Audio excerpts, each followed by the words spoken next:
Good afternoon, everybody. I want to thank everybody for coming out today. I'm Brad Sellers, Mayor of the City of Warrensville Heights. Today we are proud to announce the capture of Douglas Charles Shine, Jr., the suspect in the triple homicide at Chalk Lines Barbershop in Warrensville Heights. The city continues to extend its condolences to the families of the victims as they lay their loved ones to rest this week. We'd again like to thank the residents of the Warrensville Heights community and the public for their assistance in bringing this suspect into capture.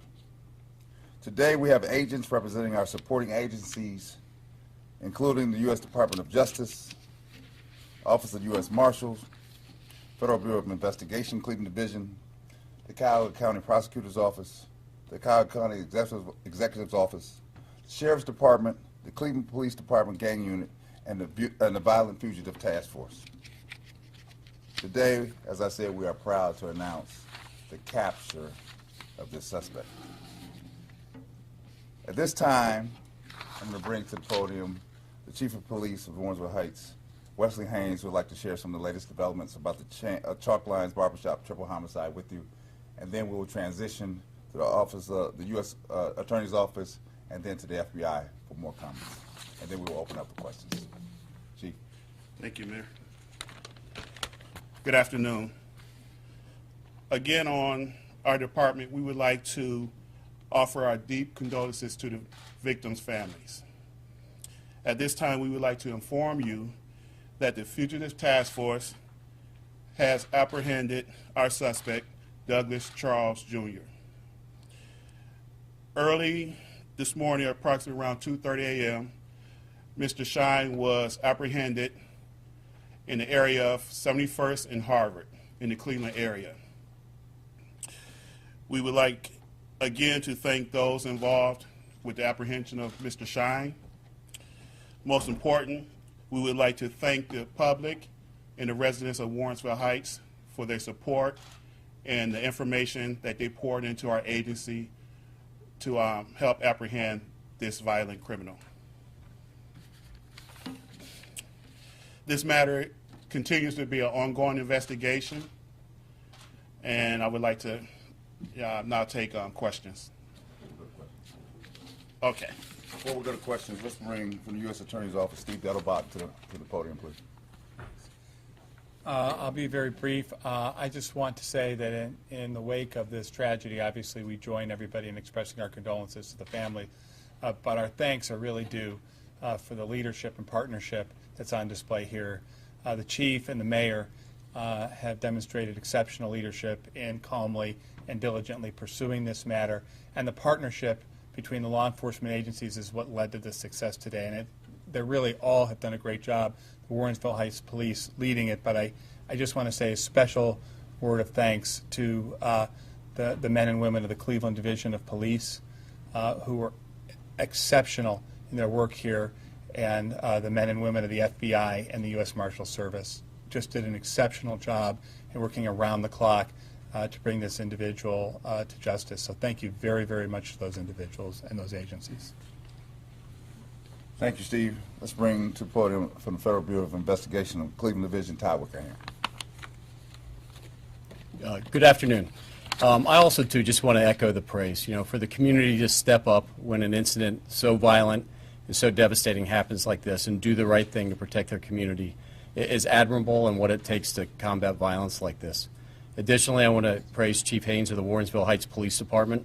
From the minute that this happened, he put together an incredible team of investigators from numerous different agencies to deal with this shooting and help to bring the perpetrators involved with this to justice. There's nothing that we can't do when we share on the law enforcement side intelligence, expertise, and resources to address issues like this. I was on scene, lucky enough to be on scene last night when the Gang Impact Unit and the SWAT team from the Cleveland Police Department and the FBI's Violent Crimes Task Force took Shine into custody. But that would not have happened without the incredible collaboration by all the law enforcement agencies involved with this throughout the past week from the minute this incident happened. Thank you. Before I bring the Chief back, I do want to recognize my own department and Detective Bureau for the outstanding work they have done in this entire week trying to track down the suspect. I can't tell you the number of countless hours that they went and put in beyond the normal day's work to try to expedite the capture of this individual.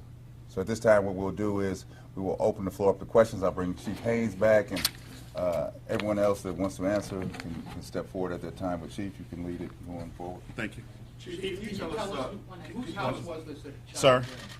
Well, that was what I was going to ask. Okay. Can you tell us whose house? Can you give us the circumstances of how you apprehended him and what led you there? Through numerous tips that came through the hotline, indicated that they witnessed this male entering this residence. At this point in time, whose resident it was, we have no idea. We're still working on that. It's part of the investigation. Was it someone he knew? We believe so, yes. Were there people in the home with him when he was arrested? I believe it was one female inside the residence. Is she going to face any charges for harboring? That's still part of the investigation. You apprehended him peacefully, but from what I understand, there was some talk that maybe you wanted to get into a shootout with police. When you all confronted him, is that rumor, or is that a... We have no knowledge of that. I have no idea what his mind thought was during that time. Was he arrested peacefully? Yes, he was. This morning or last night? This morning, early 2:30 in the morning. How many people, you guys got tips from the community, how many people knew about his whereabouts? It seems like you got more than one call. We received numerous calls, okay? How many knew his exact where his whereabouts was? I have no idea of that. Can you talk about his gang affiliation? That's part of his investigation now. Are you able to give us any more about a motive?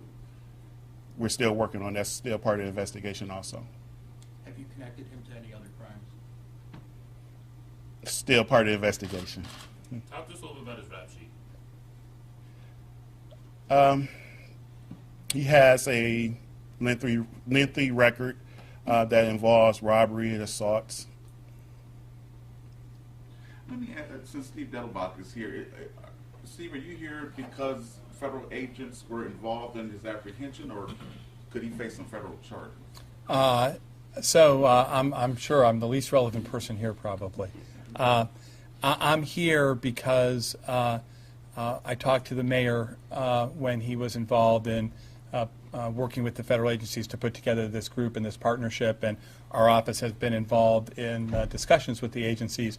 As far as what the charges are going to be, I'm not here because there's been any decision about where any individual is going to be charged. Obviously, homicides are mostly prosecuted in the county and the common police court. And we also have representatives from Tim McGinty's office here, and I assume that they're going to do their job and prosecute this case effectively and fully. I'll add on to that a little bit. Just because he's in custody, this does not end. So other crimes associated with this, whether it's a criminal enterprise or other groups of individuals that are doing violence, on behalf, of a group or whatever that means. So we're going to continue on working together as a team to make sure anybody not only involved with this homicide but other associated crimes are brought to justice. Chief, when you guys arrested him, did he have any weapons on him, on his personal or in that house at that time? That is also part of the investigation, so I can't speak on that at this time. Is it accurate to say that he was involved in a gang? I have still part of the investigation. Did he say anything at the time of arrest? I was not there. Does anyone know whether he said anything? No, he didn't make any statements at the time he was arrested. Can you describe the scene to us last night since you were there? What it was like then? Sure, and I'll touch on an earlier question, right? So the tips we get in not only are about where he's at, but we put all these tips and all this information together to lead us, where we ended up last night. So obviously we were very cautious. He is alleged to be, involved in a triple homicide, and so again with the Cleveland Police SWAT team, the priority was bringing him out safely. So the house was surrounded by the Cleveland Police SWAT team and their gang impact unit and the Violent Crimes Task Force, and he was called out of the house to surrender peacefully. So it was very controlled, very calm, and done in a manner so not only he was taken in safely, the officers were safe, and the residents of the houses surrounding it were safe. So it was a very calm scene, and it was certainly not routine with a triple homicide suspect, but it was done in a very calm, safe manner, and that was accomplished. You said he was called out.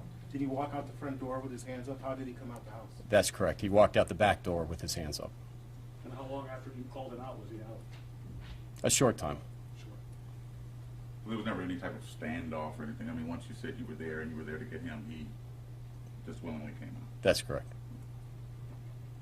And what happened? Have you guys named a suspect to the Maple Heights shooting at that bar shooting? Is he connected to that at all? Chief? That incident occurred in Maple Heights, and their agency is conducting that investigation. But I would like to also put out that we are still looking for information involved in this case. So if there's anybody out there that has more information, feel free to please call 216-522-1400. Talk about your level of relief that he is now in custody. Everybody is relieved that this individual is off the street. He was dangerous, he was violent, unpredictable. So I think the level of relief is high. I can add to that.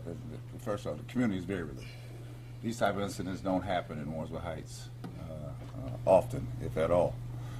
So obviously there was a great deal of anxiety in the community. We wanted to make sure that we try to resolve that as quick as possible. I will tell you that it would not have been done without the collaboration of this group before you today, because they really came together and we really worked hand in hand with one another to do things to make sure that this thing really occurred as it did last night.